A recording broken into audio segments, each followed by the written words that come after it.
पुरानी कहानियों में लिखा है कि यूनानी देवता क्रोनोस के पास एक दरांती हुआ करती थी, एक ऐसा शक्तिशाली हथियार जो ब्रह्मांड को भी चीर सकता था।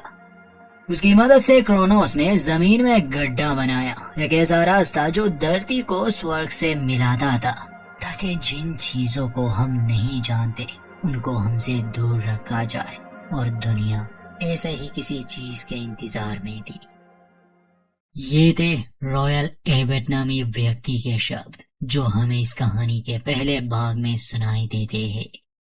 साल 2022 में अमेज़न प्राइम पर आउटर रेंज नाम की एक साइंस फिक्शन ड्रामा सीरीज आई। अभी तक इसका सिर्फ पहला सीजन ही रिलीज किया गया है, जिसमें 8 एपिसोड्स है। बाकी की कहानी 2 महीने बाद रिलीज की जाएगी। अब जहां तक ये रिलीज हुई वहां तक हम इसे एक्सप्लेन करेंगे। कहानी रहस्यों से भरी है, इसलिए ये अंत तक जोड़े रखती है। उम्मीद है कि आपको भी ये काफी पसंद आएगी। हमारे चैनल को सब्सक्राइब जरूर कर दे। कहानी की शुरुआत एक तूफानी रात से होती है, जहां हम कहानी के मुख्य किरदार रॉयल एबट को देखते हैं। घोड़े पर सवार एक लाश लिए वो कहीं जा रहा था और तब उसकी आवाज हमें सुनाई देती है जब वो देवता क्रोनोस की कहानी सुनाता है।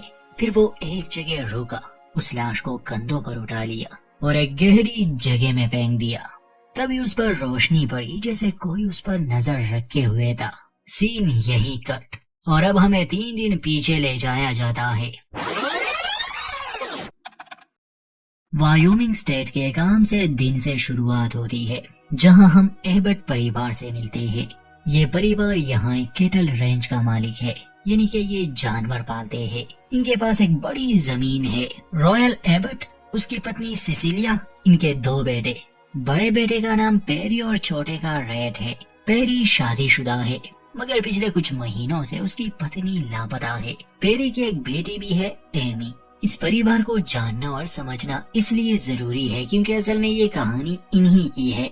वैसे तो ये लोग हंसी खुशी यहाँ अपनी जिंदगी गुजार रहे थे, मगर जब पेरी की पत्नी रेबेका गायब हो गई तब ये परिवार काफी बुरे समय से गुजरा। रेबेका को काफी ढूंढा गया, मगर वो कहीं नहीं मिली। वो कहाँ है किसी को कुछ पता नहीं। पिछले 9 महीनों से पुलिस उसे ढूंढने की कोशिश में लगी थी।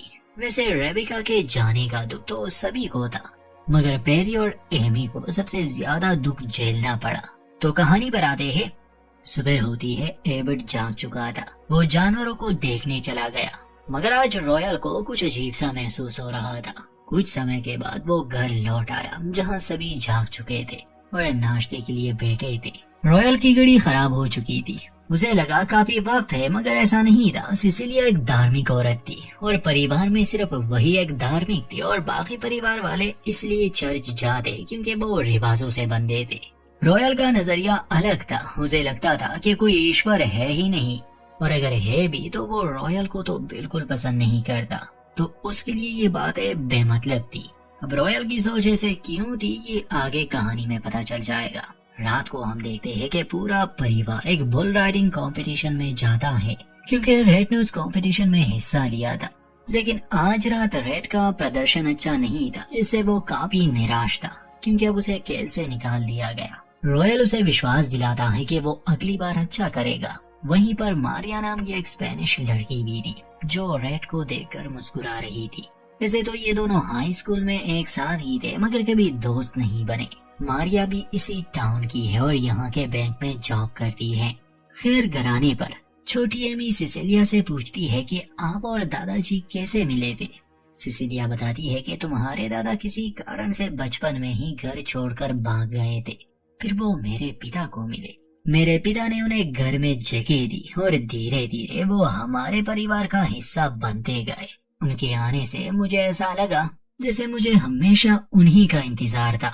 एबट की इस कहानी को आप याद रखिए, क्योंकि बचपन में उसके साथ एक बड़ा ही अजीब सा हादसा हुआ था। सिसिलिया जब एमी को ये कहानी सुना रही थी, उसी समय फोन की घंटी बजती है। सिसिलिया फोन उठाती है। दूसरी तरफ वेन टिलरसन था। वेन भी चूंकि इस कहानी का अहम हिस्सा है, इसलिए उसे जानना जरूरी है। वेन एक अमीर इंसान है। हाँ, अब तो वो बूढ़ा हो चुका है और काफी बीमार रहता है। उसका भी एक केटल रेंज है, मगर उसके पास जमीन बहुत ज्यादा है, एबट परिवार से कई ज्यादा। ये एक दूसरे के पड़ोसी है, मगर आपस में इनकी बनती ही नहीं, क्योंकि वैन थोड़ा सा सरपिरा है। वैन के 3 बेटे हैं जिन्हें आगे हम अच्छे से जान जाएंगे। तो कॉल वाले सीन पर आते हैं। सिसिलिया ने फोन उठाया। दूसरी तरफ से वैन बड़बड़ा रहा था, जैसे वो इन्हें चेतावनी दे रहा हो कि कुछ बुरा होने वाला है, कुछ आने वाला है। सिसिलिया फोन रख देती है। उसे लग रहा था कि शायद वैन नशे में है, लेकिन दरअसल वैन ने एक भयानक आवाज सुनी थी जो रॉयल को भी सुनाई दी थी। इसलिए वो समझ चुका था कि जरूर कोई बात है। रॉयल एबट के बारे में एक बात जान ले, वो एक शांत इंसान है जो राज को राज ही रखता है। तो अब होता कुछ यूं है कि अगले दिन रॉयल को पता चला कि उसके 2 जानवर गायब है। ये खबर अपने बेटों को सुनाकर ये लोग उन्हें ढूंढने के लिए निकलने वाले थे। रॉयल और रेड जब एक साथ थे तभी एक लड़की वहां आती है। हुलिये से लग रहा था जैसे वो कोई बेघर लड़की हो जो यहाँ वहाँ भटक रही है। ये लड़की अपना नाम ऑटम बताती है। कहती है कि मैं यहाँ एबट की जमीन ढूंढ रही हूँ, क्या मैं आसपास हूँ। रॉयल को लगा शायद ये रेड की कोई जान पहचान वाली हो, मगर रेड उसे नहीं जानता था। रॉयल ऑटम से कहता है कि तुम वहीं पर खड़ी हो, क्या चाहिए तुम्हें। तो वो कहती है कि मैं एक लेखक हूँ, अपनी नई किताब के लिए मुझे प्रेरणा चाहिए। तुम्हारी जमीन के बारे में मैंने सुना था कि ये बहुत ही शांत और खूबसूरत जगह है। मैं चाहती हूँ कि कुछ दिन यहाँ रुककर अपनी किताब को पूरा करूँ। ये सुनकर रॉयल कहता है कि माफ करना, हम यहाँ जानवर पालते हैं, ये टूरिस्ट की जगह नहीं है। ऑटम काफी चालाक थी, वो रॉयल को पैसे देने की बात करती है तो रॉयल मानने को तैयार हो गया। वो ऑटम से कुछ पैसे लेके कहता है कि तुम हमारी जमीन के पश्चिमी इलाके में अपना कैंप लगा सकती हो कुछ दिनों के लिए। इस बारे में रॉयल ने सिसिलिया को कुछ नहीं बताया। उसे लगा बस कुछ दिनों तक ये लड़की यहाँ पर रहेगी फिर चली जाएगी। इसके बाद रॉयल पेरी और रेड के साथ अपने जानवरों को ढूंढने निकल गया और जब वो सीमा पर थे जिसके आगे वैन की जमीन शुरू होती तब वैन के 3 बेटे वहाँ आ गए, बिली, ट्रेवर और ल्यूक। ये तीनों ही वैन टिलरसन के बेटे हैं, वही वैन जिसने रात में सिसिलिया को फोन किया था। ट्रेवर रॉयल को बताता है कि स्टेट लॉ के मुताबिक तुम्हारे पास पश्चिम में 1 मील तक जो जमीन है वो हमारे हिस्से में आती है। तुम्हारे पास 1 महीने का समय है ये फेंस हटाने के लिए, नहीं तो तुम पर $80,000 का जुर्माना लगेगा और बात कोर्ट तक पहुंच जाएगी। वैसे तो एबट और वैन परिवारों के आपस में संबंध अच्छे नहीं थे। काफी समय तक वैन शांत रहा, मगर अब कोई बात उसे परेशान कर रही है और पश्चिमी इलाके को हासिल करने के लिए वो बहुत बेताब है, मानो जैसे वहाँ कोई खजाना छुपा हो। ये कागजात देकर वैन के बच्चे वहाँ से चले जाते हैं। उनके जाने के बाद रेड अपने पिता से कहता है कि हमें वकील को बताना चाहिए, तो रॉयल समझाता है कि ये सब मैं देख लूंगा, फिलहाल हमें खोए हुए जानवरों को ढूंढना होगा। तीनों अलग अलग दिशा में जानवरों को ढूंढने लगे। रॉयल पश्चिम में आगे बढ़ रहा था, वो अकेला था और अचानक उसे एक भयानक आवाज सुनाई दी। आवाज का पीछा करते हुए वो एक जगह पहुंचा। उस जगह में कुछ तो अजीब था, क्योंकि रॉयल का घोड़ा भी आगे नहीं बढ़ रहा था, वो डरा हुआ था। रॉयल घोड़े से उतरकर देखने गया तो सामने ही उसे जमीन में एक बड़ा गड्ढा नजर आया। अजीब सा नजारा था, इसे देखकर रॉयल के तो होश उड़ जाते हैं। ये बात तो साफ थी कि ये कोई आम गड्ढा नहीं था। इस गड्ढे से भयानक आवाजें आ रही थी और सतह पर अजीब सी राख उड़ रही थी। गड्ढा कितना गहरा है ये देखने के लिए रॉयल उसमें एक पत्थर फेंकता है, लेकिन उसे पत्थर के गिरने की कोई आवाज नहीं आती। फिर रॉयल उसमें अपना हाथ डालता है और उस उड़ती हुई काली राख को छूते ही रॉयल को अजीब से दृश्य दिखाई दिए। वो अपनी पत्नी सिसिलिया को देखता है जो रॉयल से कहती है कि जॉयस आई है।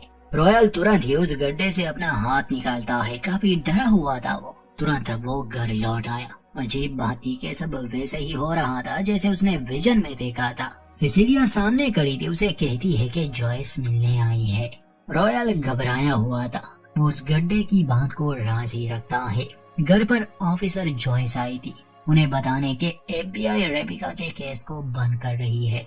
जॉयस कहती है कि हमने अपनी तरफ से पूरी कोशिश की, लेकिन 9 महीने गुजरने के बाद भी रेबेका की कोई खबर नहीं। पेरी बिल्कुल टूट चुका था क्योंकि पुलिस ही उसकी आखिरी उम्मीद थी। उसे काफी गुस्सा आता है। वैसे रेबिका पेरी यानी अपने पति और अपनी बच्ची से बहुत प्यार करती थी। ऐसा नहीं हो सकता कि वो इन्हें छोड़कर किसी और के साथ भाग गई हो, मगर बाकी सबको यही लग रहा था। जाते जाते जॉयस ये कहकर चली जाती है कि तुम लोग अपनी तलाश जारी रखो, जैसे ही कुछ पता चले हम जरूर तुम्हारी मदद करेंगे, और मैं भी इसी केस पर लगी हूँ। अगले दिन रॉयल फिर से उस जगह जाता है जहाँ वो गड्ढा प्रकट हुआ था। रॉयल उस गड्ढे को मिट्टी से भरने की कोशिश करता है, मगर ये कोई साधारण गड्ढा नहीं था, इसे भरा नहीं जा सकता। वो उसे छुपाने की भी कोशिश करता है, मगर उसमें भी वो नाकाम ही रहा। उस समय आकर वो चिल्लाने लगा। निराश होकर वो ऑटम नामी लड़की से मिलने जाता है, जिसने इनकी जमीन पर अपना कैंप लगाया था। रॉयल ऑटम से पूछता है कि क्या किसी को तुम्हारे यहाँ होने की खबर है। ऑटम जवाब देती है कि चिंता मत करो, मैं यहाँ सुरक्षित हूँ। दरअसल रॉयल आया था उसे ये बताने कि वो इस इलाके में ज्यादा ना घूमे। वो नहीं चाहता था कि ऑटम को उस गड्ढे के बारे में पता चले, इसलिए वो उसे खास इलाके से दूर रहने के आदेश देता है। ऑटम कहती है कि मैं तुम्हारी जमीन खरीदना चाहती हूँ। रॉयल बताता है कि ये जमीन उसकी पत्नी की है, ये 100 सालों से उसके परिवार का हिस्सा है, वो इसे कभी नहीं बेचेगी। ऑटम उसे जमीन के लिए $6 मिलियन देने को तैयार थी। इस पर रॉयल हंसकर कहता है कि मैं कैसे मान लूं तुम्हारे पास इतना पैसा है। तो ऑटम कहती है कि ये तो मेरा एक राज है जो मैं तुम्हें बता सकती हूँ, अगर तुम मुझे अपना कोई राज बताओ। क्या तुम्हारे पास कोई राज है रॉयल? रॉयल इसका कोई जवाब नहीं देता, लेकिन ऑटम की मुस्कुराहट में कुछ तो अजीब था। ये लड़की जैसे लगती है वैसे है नहीं। शाम को रॉयल घर वापस आया। वो देखता है कि सिसिलिया परेशान थी। कहती है कि शायद रेबेका वापस नहीं आएगी, वो हमेशा के लिए जा चुकी है। रॉयल कहता है कि अब भी तुम यही कहोगी कि ये सब ईश्वर की मर्जी है। तो सिसिलिया कहती है कि हाँ, क्या तुम्हें ऐसा नहीं लगता? तो रॉयल कहता है कि नहीं, मैं नहीं जानता। आज पेरी बहुत परेशान था, इसलिए रेड उसे टाउन के बार में ले गया था कि वो अपने गम को बुला सके। खैर बार में मारिया भी आई थी। रेड मारिया को बचपन से ही पसंद करता था, लेकिन कभी उसे बता नहीं पाया। पेरी रेड से कहता है कि उसे मारिया को बता देना चाहिए, यही मौका है। उस समय मारिया असल में वेन के बेटे ट्रेवर के साथ आई थी। अब दोनों में कुछ चल रहा था या नहीं इसका पता रेड को नहीं था। कुछ देर बाद मारिया खुद रेड के पास आई। जब ये दोनों बात कर रहे थे, पेरी बाहर चला गया क्योंकि उसने बहुत पी रखी थी। अचानक उसका ट्रेवर से झगड़ा शुरू हुआ। रेड का ध्यान गया तो वो तुरंत ही बाहर आता है, उन दोनों को छुड़ाता है। जिससे पेरी झगड़ा कर रहा था, असल में वो बेन का ही बेटा है। रेड ने ट्रेवर की नाक तोड़ दी थी। रेड अपने भाई को घर ले जाना चाहता था। उस समय बाहर कोई नहीं था। चाबी देने जब रेड अंदर गया तो ट्रेवर पेरी से फिर झगड़ा करने लगा। वो पेरी से कहता है कि पहले मुझे बुरा लग रहा था कि मेरे पिता तुम्हारी जमीन तुमसे छीन रहे हैं, लेकिन अब हम तुम्हारा सब कुछ छीन लेंगे, और अगर तुम एक मर्द होते तो तुम्हारी पत्नी कभी तुम्हें छोड़कर ही ना जाती। ये सब सुनकर पेरी भड़क जाता है। इस बार पेरी इतना बेकाबू हो गया कि वो ट्रेवर को मौके पर ही मार देता है। उसे मारने के बाद पेरी उसे हैरानी से देख रहा था। रेड जब गाड़ी लिए वहाँ आया और देखा कि पेरी ने ट्रेवर को मार दिया है, उसके पैरों तले जमीन खिसक जाती है। किसी ने इन्हें नहीं देखा, इसलिए ये लाश को गाड़ी में डाल देते हैं और वहाँ से निकल जाते हैं। अब पेरी का भी डरा हुआ था। नशे की हालत में उसने कत्ल कर दिया। अब उसे एहसास हुआ, मगर रेड उसे शांत करता है, हौसला देता है कि सब ठीक हो जाएगा। हॉस्पिटल या पुलिस स्टेशन के बजाय ये लोग अपने घर आते हैं और गाड़ी को गैराज में खड़ी कर देते हैं। इनके पिता को जब इस बात का पता चला, वो भी काफी घबरा गए। अगर ये लोग पुलिस को बताएंगे तो इनकी जिंदगी खत्म हो जाएगी। पेरी अपना जुर्म कबूल करने के लिए तैयार था, लेकिन रॉयल कहता है कि अगर पुलिस को पता चला तो तुम दोनों जेल जाओगे, और मैं नहीं चाहता कि मेरी पोती अपने माँ के बाद अपने पिता को भी खो दे। कुछ समय के लिए रॉयल सोचता है, फिर अपने बच्चों से कहता है कि मैं ये संभाल लूंगा, बस तुम दोनों किसी को कुछ मत बताना, हम एक जोड़ी कहानी बनाएंगे। वैसे भी किसी ने तुम दोनों को नहीं देखा। रॉयल पेरी को घर पर रहने और रेड को गाड़ी साफ करने को कहता है। वही बार में ल्यूक अपने बाई ट्रेवर को ढूंढ रहा था। बाहर उसे थोड़ा खून और रेड का बेज मिल जाता है। सिर्फ मारिया ने देखा था कि रेड ट्रेवर और पेरी का झगड़ा खत्म करने गया। बाकी किसी ने नहीं देखा कि पेरी ने ट्रेवर को मार दिया। मगर ल्यूक का सारा शक एबट के बच्चों पर आ गया, इसलिए वो और बिली रॉयल के घर आते हैं। पेरी दरवाजा खोलता है। ल्यूक रेड को ढूंढ रहा था। पेरी कहता है कि मुझे नहीं पता रेड कहाँ है। वो दोनों वहाँ से जा रहे थे कि तभी ल्यूक को ट्रक के टायर्स के निशान दिखते हैं जो गैराज की तरफ जा रहे थे। ल्यूक उसे खोलने को कहता है। पेरी डरा हुआ था क्योंकि अंदर वो गाड़ी थी और शायद खून अब भी हो, तो चाबी लेने वो घर जाने की बात करता है। मगर ल्यूक चालाक था, वो और बिली दरवाजे के लॉक को तोड़ देते हैं। खुशकिस्मती से रेड ने गाड़ी को साफ कर दिया था। रॉयल घोड़ा और ट्रेवर की लाश लिए निकल चुका था। हाँ, वहाँ घोड़े का वेस्ट पड़ा था जिससे दोनों भाइयों को शक होने लगा कि कोई घोड़े पर सवार यहाँ से निकल चुका है। इसलिए ये दोनों भाई अपनी गाड़ियों में उसका पीछा करते हैं। अंधेरा था इसलिए ये जानना मुश्किल था कि वो कहाँ गया है, और वैसे भी रॉयल काफी दूर आ चुका था। यही इस कहानी का वो पहला सीन है जहाँ हमने रॉयल को देखा था जब वो लाश ले जा रहा था। रॉयल ने दूर से ही टिलरसन के बेटों की गाड़ियाँ देख ली थी, इसलिए उसने अपनी दिशा बदली। वो घोड़े से उतरा, लाश को फेंस के उस पार फेंक दिया, मगर जब वो खुद फेंस को पार कर रहा था उसकी शर्ट वहीं रह जाती है और उसकी पीठ पर खरोंचे आई। वो ट्रेवर की लाश को लेकर उस गड्ढे के पास पहुंच गया था। वो लाश को गड्ढे में फेंक देता है, ये सोचकर कि अब किसी को भी इस बारे में पता नहीं चलेगा। लेकिन तभी रॉयल पर रोशनी पड़ती है। ऐसा लग रहा था जैसे ल्यूक और बिली ने उसे ढूंढ लिया, लेकिन दरअसल ये ऑटम थी जिसने रॉयल को ट्रेवर की लाश ले जाते देख लिया था। वो रॉयल से पूछती है कि ये सब क्या है। रॉयल कहता है कि मैं नहीं जानता। ऑटम कहती है कि तुम कुछ तो जानते हो, तभी तो तुमने एक लाश को इस गड्ढे में फेंक दिया जैसे तुम्हें यकीन हो कि ये लाश यहाँ गायब हो जाएगी। तब वो अजीब अजीब सी बातें करने लगी, जैसे यूनानी देवताओं के बारे में जिन्होंने ऐसा ही एक गड्ढा बनाया था ताकि स्वर्ग को धरती से अलग कर सके। वो रॉयल के करीब आकर उसे तसल्ली देती है कि मैं किसी को लाश के बारे में नहीं बताऊंगी और न ही इस गड्ढे के बारे में, ये हमारा राज रहेगा, वादा करती हूँ। लेकिन रॉयल कुछ समझ पाता इससे पहले ही ऑटम उसे उस गड्ढे में धकेल देती है और रॉयल अंधेरे में गायब हो गया। यहीं पर पहले एपिसोड का अंत होता है। दोस्तों, ये कहानी कंटिन्यू है। अभी अभी ऑटम ने रॉयल को उस अजीब से गड्ढे में फेंक दिया। रात का समय है। बिली और ल्यूक अपने भाई को ढूंढ रहे हैं। ऑटम घबराई हुई थी, इसलिए वापस अपने कैंप की तरफ भागती है। रास्ते में उसे रॉयल की वो शर्ट मिली जो फेंस में फंस चुकी थी। ऑटम उस शर्ट को अपने पास रख लेती है। घर पर एबर्ट का परिवार परेशान था क्योंकि रॉयल अभी तक घर वापस नहीं आया। उन्हें डर था कि कहीं ऐसा तो नहीं कि ट्रेवर की लाश के साथ वो पकड़ा गया हो, या फिर ल्यूक या फिर बिली ने उसे मार दिया हो। अब सिसिलिया को भी कत्ल के बारे में पता चल चुका है, इसलिए वो अपने बेटों को हिम्मत देती है कि सब ठीक हो जाएगा, उन्हें डरने की जरूरत नहीं, वो कोई ना कोई रास्ता निकाल लेंगे। पूरी रात इन्हें नींद नहीं आती। सुबह मौसम खराब था, बारिश हो रही थी और अचानक से हम रॉयल को एक मैदान में देखते हैं। उसे होश आ चुका था, हालांकि वो गिरा उस गड्ढे में था, मगर वो फिर भी यहाँ था। अच्छी बात ये थी कि ना तो वो किसी दूसरी दुनिया में पहुँच गया था, ना ही किसी और समय में, बल्कि वो अपनी ही दुनिया और अपने ही समय में था, क्योंकि उसका घोड़ा अभी भी वहाँ था। इसलिए वो घोड़े पर सवार अपने घर वापस आया, मगर इस बार उसकी एक टांग जख्मी हो गई थी। हालांकि गड्ढे में गिरने से पहले बस उसकी पीठ पर कुछ खरोंचे आई थी। घर आते ही वो पूरी तरह से भीगा हुआ था। उसके बच्चे और पत्नी हैरानी से देख रहे थे। पूछते हैं कि आखिर तुम कहाँ थे। रॉयल बताता है कि उसने लाश को ठिकाने लगा दिया है।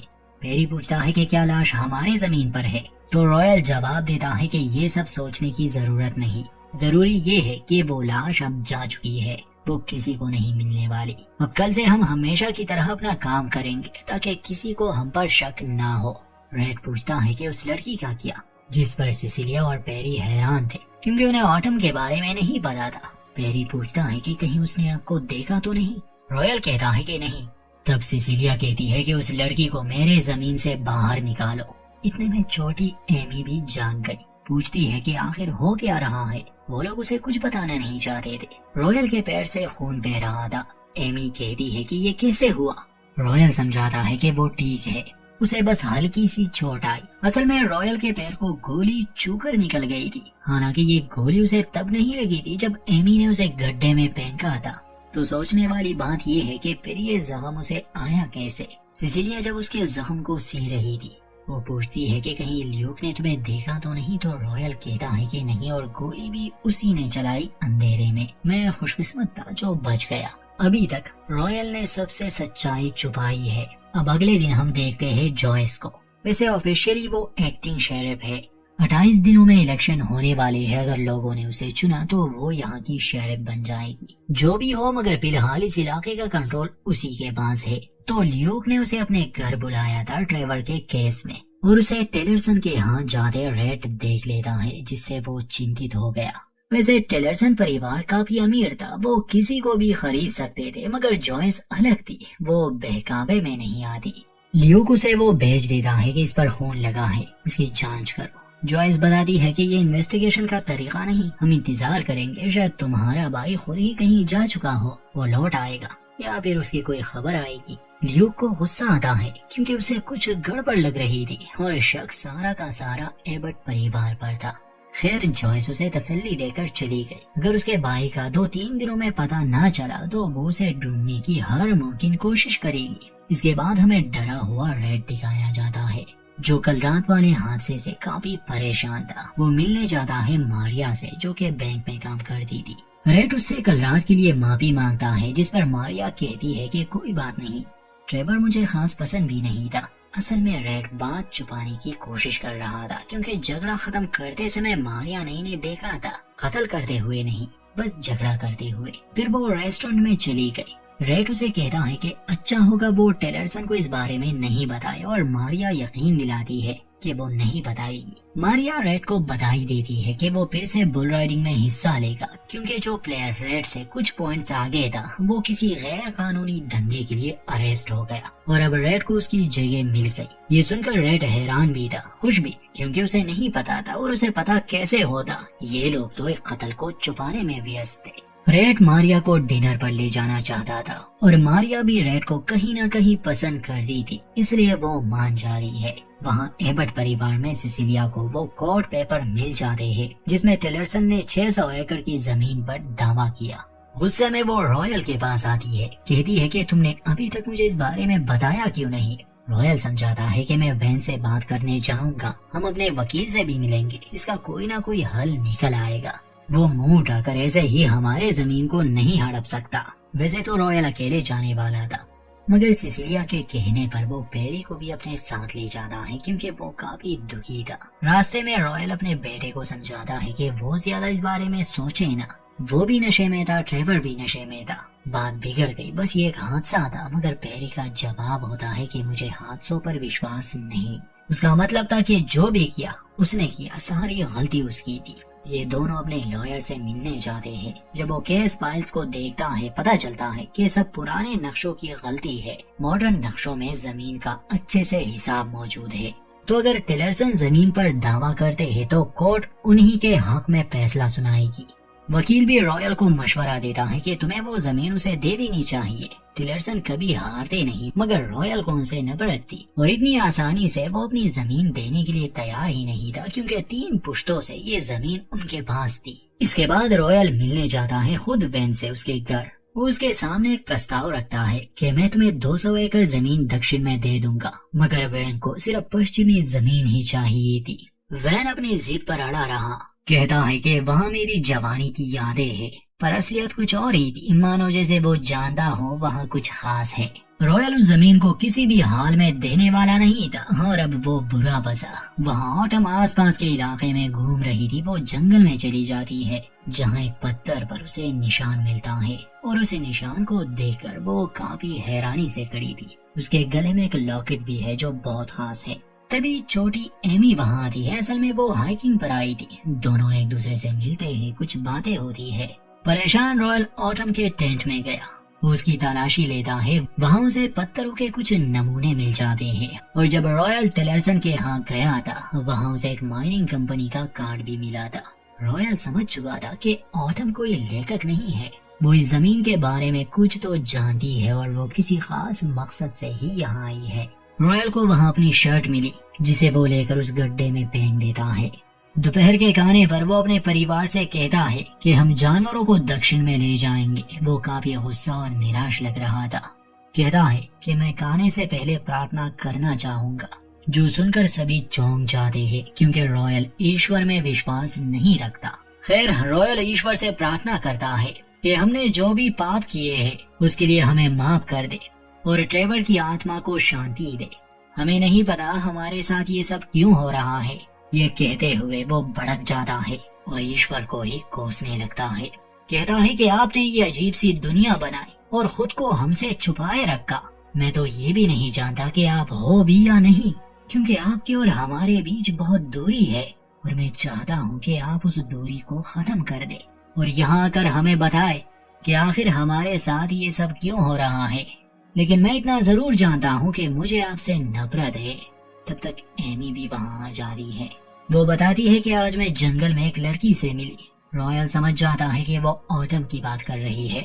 वो सभी से कहता है कि कोई भी उस लड़की से नहीं मिलेगा, ना बात करेगा। उसके कहने पर अगले दिन सभी जानवरों को दक्षिण में ले जाया गया। असल में रॉयल नहीं चाहता था कि उसके और जानवर उस अजीब से जादुई गड्ढे में गिरकर गायब हो जाए और किसी को उस गड्ढे के बारे में पता भी न चले, वरना सरकार जमीन को हड़प लेगी। यहाँ तरह तरह के प्रयोग होंगे। रात में रॉयल अपने अस्तबल में जाता है। वो एक तस्वीर निकालकर देखने लगा जो उसने वहाँ छुपाई थी। तभी वहाँ ऑटम आती है। रॉयल कहता है कि मेरा पीछा करना छोड़ दो और मेरे जमीन से निकल जाओ। ऑटम उसे धमकाती है कि मेरे पास तुम्हारा एक राज है रॉयल। कैसे तुमने एक लाश को उस गड्ढे में फेंक दिया? शायद तुम्हें कातिल हो। तो रॉयल कहता है कि जैसे तुमने मुझे फेंक दिया था। ऑटम कहती है लेकिन तुम वापस आ गए। मुझे बताओ तुमने ये सब कैसे किया? तुमने वहाँ क्या देखा? रॉयल को उस पर शक हो रहा था कि शायद वो सरकार के लिए काम करती है या फिर वो किसी कल्ट का हिस्सा है, लेकिन ऑटम इससे इनकार करती है। वो रॉयल से पूछती है कि तुम्हें अपने बचपन के बारे में क्या याद है जब तुम 9 साल के थे? क्या तुम्हें याद है उससे पहले तुम्हारे साथ क्या हुआ था? रॉयल कहता है कि आखिर तुम ये सब क्यों पूछ रही हो? ऑटम कहती है कि मुझे अपने बचपन के बारे में कुछ भी याद नहीं था, खासकर जब मैं 9 साल की थी। उससे पहले जो भी हुआ मुझे याद ही नहीं, लेकिन जब से मैं यहाँ आई हूँ मुझे चीजें याद आने लगी है। क्या तुम किस्मत पर विश्वास रखते हो रॉयल? मुझे लगता है कि कोई चीज है जो मुझे यहाँ खींच ले आई है, कुछ ऐसा जो मेरे और तुम्हारे समझ से बाहर है, लेकिन हम दोनों मिलकर इसे जानने की कोशिश कर सकते हैं। हमें डरने की जरूरत नहीं, बस हमें एक दूसरे पर भरोसा करना होगा। मुझे बताओ कि तुमने वहाँ क्या देखा? तब रॉयल उस समय को याद करता है जब वो उस गड्ढे में गिरा था। होश में आने पर वो खुद को एक अलग समय में पाता है, यानी भविष्य में, जहाँ टाउन के सभी लोग मौजूद थे। वो देखता है कि उसके जमीन पर अब टेलरसन परिवार का कब्जा है। वहाँ पर हम जॉयस और ऑटम को भी देखते हैं।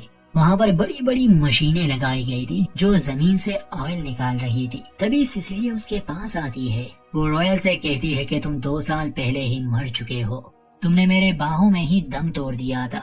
रॉयल हैरान खड़ा था। तब सिसिलिया धीरे से उसके कान में कहती है कि भागो। तभी ल्यूक बंदूक लेकर उसकी तरफ बढ़ता है और उसके पैर पर गोली चलाता है। गोली चूकर निकल गई और यहाँ हम जान गए कि रॉयल कैसे जख्मी हुआ था। तभी वहाँ पुलिस वाले भी आते हैं। सभी रॉयल को पकड़ना चाहते थे, मगर रॉयल उस गड्ढे की ओर भागता है और बिना सोचे उसमें कूद जाता है। आगे की कहानी हमें मालूम है कि वो अपने समय में आ गया था। यह गड्ढा सिर्फ समय यात्रा ही नहीं करवाता, इसमें कुछ और खूबियां भी है जो आगे हम जानेंगे। यहीं पर एपिसोड 2 का भी अंत होता है। ये कहानी कंटिन्यू है दोस्तों।